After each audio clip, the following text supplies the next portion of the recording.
আসসালামু আলাইকুম দর্শক বন্ধুরা, কেমন আছেন সবাই? দেশ এবং দেশের বাইরে যে যেখান থেকে এই মুহূর্তে আমাদের আজকের এই প্রতিবেদন দেখছেন সকলকে স্বাগত জানাচ্ছি। দর্শক বন্ধুরা, আজকে চলে এসেছি নেত্রকোনা জেলার কুটিরকোনা গ্রামে। এই গ্রামে একজন মাদ্রাসার শিক্ষক এবং মসজিদের খতিব মৌলানা সাইফুল ভাই, তিনি দীর্ঘদিন যাবৎ তার শিক্ষকতা এবং ইমামতির পেশার পাশাপাশি হাঁস লালন পালন এবং হাঁসের বাচ্চা উৎপাদন করে সারা দেশে সেই হাঁসের বাচ্চাগুলো সরবরাহ করে যাচ্ছেন। তার একটি খামার রয়েছে, সেই খামারের নাম দিয়েছেন হযরত শাহজালাল হাঁসের খামার। সেখান থেকে তিনি বাচ্চা ফুটান তুষারিকেন পদ্ধতিতে, সেটি আবার নিজে পালনের পাশাপাশি স্থানীয় খামারিদের দিচ্ছেন। দেশের বিভিন্ন প্রান্তের খামারিরা এখান থেকে সেবা পাচ্ছে। এটি একটি হাওড় এলাকা। এই এলাকার যত দূর আপনি যাবেন তত দূরে হচ্ছে নদী কবলিত এলাকা বা হাওড়ের অঞ্চল। এখানে প্রচুর পরিমাণে জলাশয় রয়েছে, যেখানে প্রচুর পরিমাণে প্রাকৃতিক খাদ্য রয়েছে, যেটা হাঁসের জন্য উৎকৃষ্ট মানের খাদ্য। আমরা যারা হাঁস পালন করে থাকি, বিশেষ করে আমাদের উত্তর অঞ্চলে এ ধরনের হাওড় বা জলাশয় খুবই কম, যার কারণে অনেকেই হাঁস পালন করে খুব বেশি লাভবান হতে পারে না। কিন্তু আপনারা যদি এই পাশটার চিন্তা করেন, নেত্রকোনা, মোহনগঞ্জ, মদন, এই সাইডগুলোতে হাওড় অঞ্চল হওয়ার কারণে এইদিকে যারা খামারি রয়েছে তারা কিন্তু এই হাঁস পালন করে আর্থিকভাবে স্বাবলম্বী হচ্ছে এবং তাদের আয় রোজগারের একটি বড় মাধ্যম হয়েছে এই হাঁস পালন। হাঁস পালন যেহেতু অল্প খরচে এটি একটি লাভজনক পেশায় পরিণত হয়েছে, যার কারণে অনেকেই হাঁস পালন করতে চায়। কিন্তু এখানে কিছু বিষয় না জানার কারণে অনেকেই হাঁস পালনের লসের সম্মুখীন হচ্ছে। বিশেষ করে এর শেডটা কেমন হতে হবে বা কোন ধরনের পরিবেশে একে রাখতে হবে, এর খাদ্যটা কি হয়ে থাকে। তো আমরা এই বিষয়গুলো নিয়ে কথা বলবো এই এলাকার এই খামারি মৌলানা সাইফুল ইসলাম ভাইয়ের সঙ্গে। তার হাঁস পালনের অবস্থা জানবো। দীর্ঘদিন যাবত এই পেশায় রয়েছেন। এটি তার কর্মজীবনের কতটা পরিবর্তন এনেছেন, যেহেতু পেশায় একজন খতিব, মাদ্রাসার শিক্ষক, এইটার পাশাপাশি কতটুকু সময় তিনি এখানে দিতে পারেন, সেই সময় দেওয়াতে তার সাংসারিক জীবনে কতটা উন্নতি হচ্ছে, এই বিষয়গুলো জানার চেষ্টা করব। আশা করছি ভিডিওটি না টেনে পুরোটি দেখার চেষ্টা করবেন। আমরা আজকে হাঁস পালনের পুরো পদ্ধতি আপনাদেরকে দেখানোর চেষ্টা করব। চলুন শুরু করা যাক।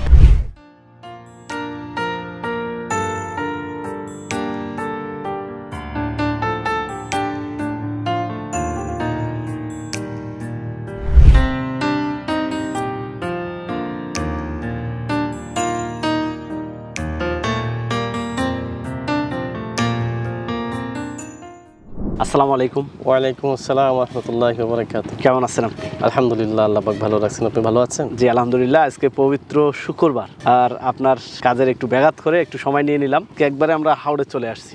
জি, যেহেতু দীর্ঘদিন যাবত এই পেশার সাথে জড়িত আছেন, একটু হাঁস পালনের বিষয়গুলো আমাদের জানাবেন। পাশাপাশি এই বিজনেসটা আসলে কেমন চলতেছে, এক বছর আগে এসেছিলাম সেই সময়টাতে কেমন ছিল, এখন কেমন আছেন, সব মিলে যদি একটু দর্শকদের জানান। আমাদের নেত্রকোনা ডিস্ট্রিক্টের ভিতরে যে আমাদের সুবিধাটা আপনি দেখতে পাচ্ছেন যে সেখানে অনেক হাওড় রয়েছে। জি জি। আমাদের হেঁচারি থেকে বাচ্চাটা বোর্ডিং করার পরেই তারা আপনার হাওড়ে চলে আসতে পারে। আমরা সেটা হাওড় অঞ্চলে সেটা দিয়ে দিই। একটু আগে দেখেছেন যে হাঁসগুলো রয়েছে, ওইখানে প্রায় 2500 হাঁস রয়েছে।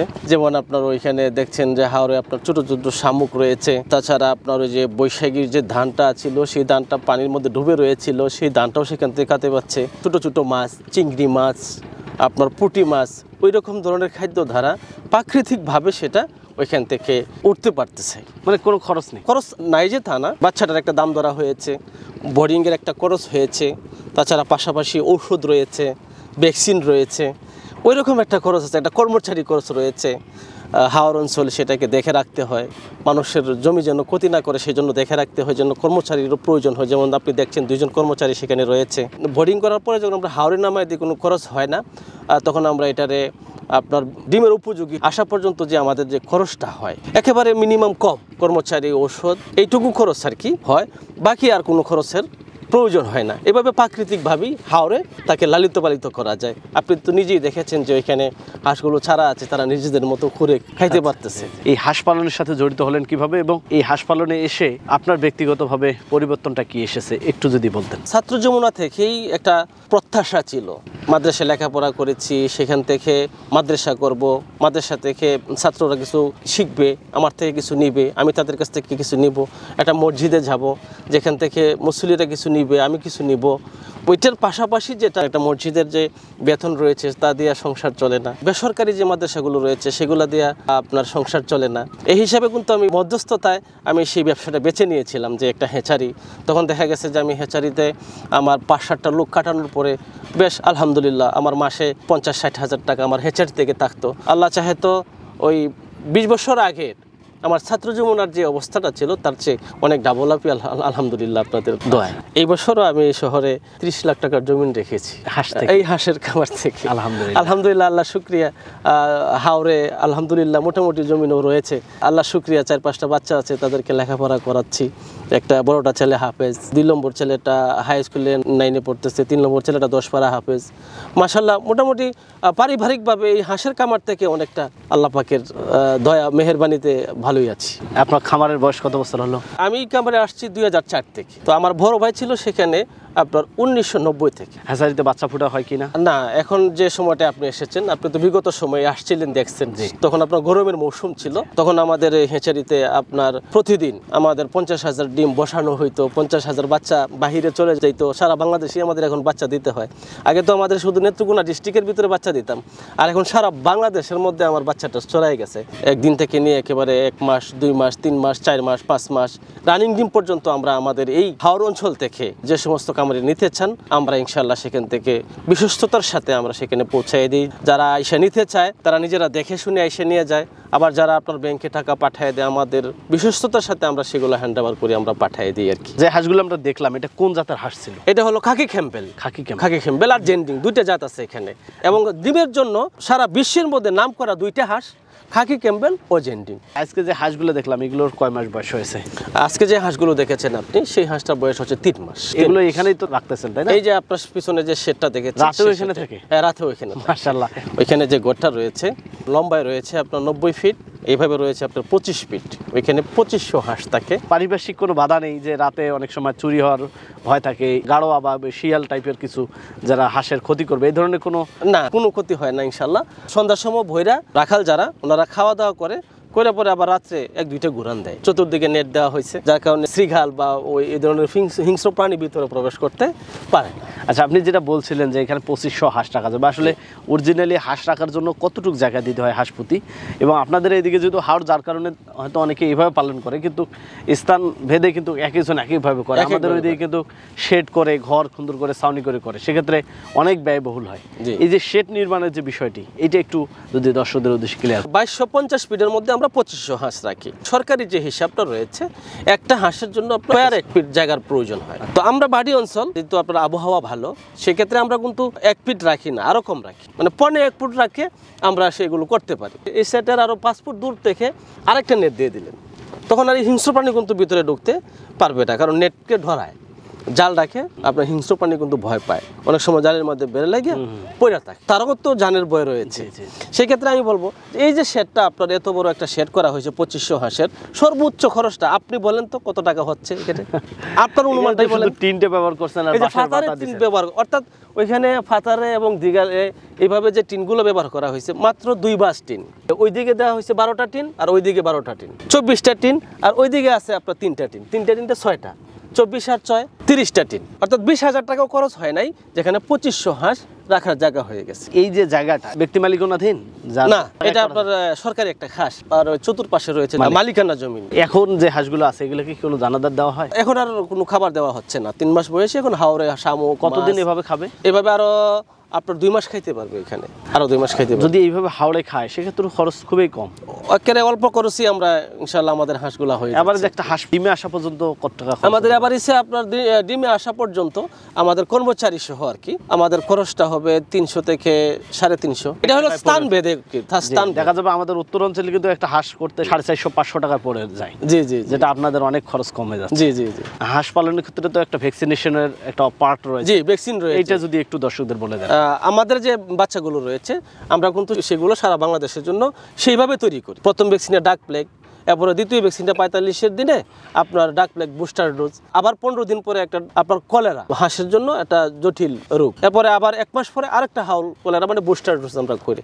এভাবে আমরা প্রস্তুত করি, আপনার 4.5 মাস 5 মাসের ভিতরে ডিমে আইসা পরে আলহামদুলিল্লাহ আর কোনো ধরনের সমস্যা হয় না। এই সময় তো হাঁস ডিম দেয়। হ্যাঁ, এই ডিমটা কি বাজারে যাচ্ছে? 2 মাস পর্যন্ত আমাদের যে আড়তে, যে ঢাকায় আড়ত আছে, আমাদের যে আপনার সিলেট মৌলভীবাজার আড়ত আছে, বেনিবাজার আড়ত আছে, আমাদের সেই ডিমগুলো ওদের মাধ্যমে আর ওদের নিয়ে যায়। এখন ডিমের বাজার দাম কেমন? আজকের বাজার হলো আপনার 14 টাকা 50 পয়সা। ওভারঅল আপনি হাঁস পালন করতেছেন, এইটার বাচ্চা উৎপাদন করে বিক্রি করেন, অনেক কাস্টমারকে হয়তো হাঁস দিয়েছেন, তাদের সফলতাটা হযরত শাহজালাল রহমতুল্লাহ হাঁসের খামার থেকে সারা বাংলাদেশে হাঁস ও হাঁসের বাচ্চা নিচ্ছে আলহামদুলিল্লাহ। যে সমস্ত খামারিদেরকে শাহজালাল হাঁসের খামার থেকে হাঁস দেওয়া হয়েছে, আমি অনেক চ্যানেলে আমি এটা চ্যালেঞ্জ করে বলি যে যদি শাহজালাল হাঁসের খামার এন্ড হ্যাচারিতে যদি কেউ বলে ওই শাহজালাল হাঁসের খামার এন্ড হ্যাচারির মধ্যে আমি 1 টাকা পাই, আমি কোনো দিন আপনাদের সামনে আসবো না। আর এই ধরনের কোনো রিপোর্ট যদি পান যে মৌলানা সাইফুল ইসলাম ওইখান থেকে 1 লক্ষ টাকা আনছিল, উনি টাকাটা দেয় নাই, তাহলে আমি আপনাদের সামনে কখনো আসবো না, এবং সেটার জন্য আমি আপনাদের সাথে লাইবিলিটিস দিব।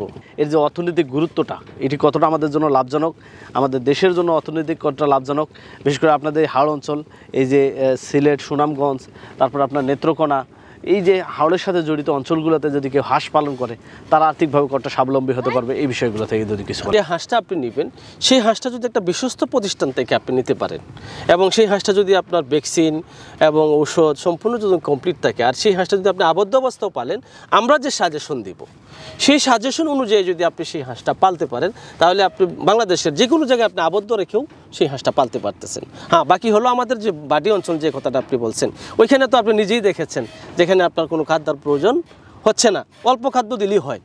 তো তাও আমরাও কিন্তু আবদ্ধ করি, আমরা যে আবদ্ধ করি না তা না, আপনারা 3 মাস চলবে এখানে, 3 মাস পরে তো আমাদের আবদ্ধ করতে হবে।